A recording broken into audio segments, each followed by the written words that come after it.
Hello, you're going to be completing the volume practice sort for both rectangular prisms and cylinders.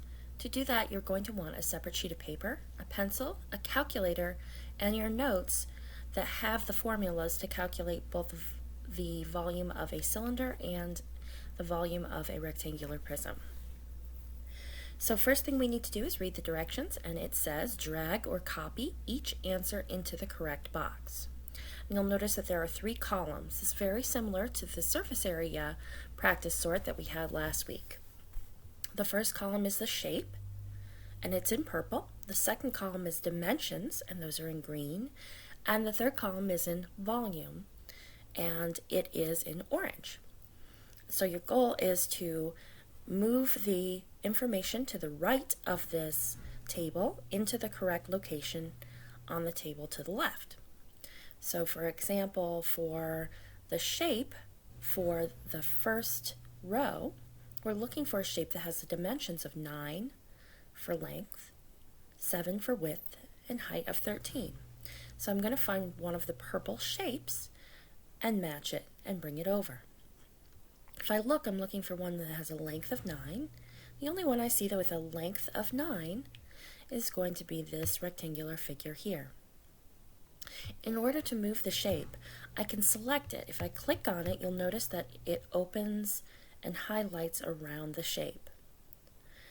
Once I move my cursor back over it after it's already highlighted, you should see an arrow with pointing in 4 different directions. Once you see the arrow pointing in 4 directions, then you can click on your mouse, hold it down, and it'll allow you to move the shape over. Well, you'll notice that the shape is a little too big for that particular box. That's okay. As long as it's in the correct general location, we will understand. Okay?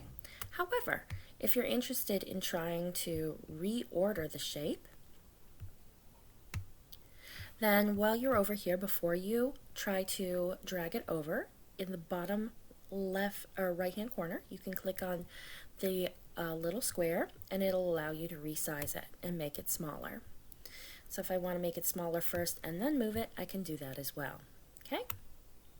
Once I have put the shape in the right place, I'm going to use the dimensions and calculate volume, and then choose one of the 3 orange volume answers, click on it, and use my mouse once I see the 4 arrows to drag it over to the correct location.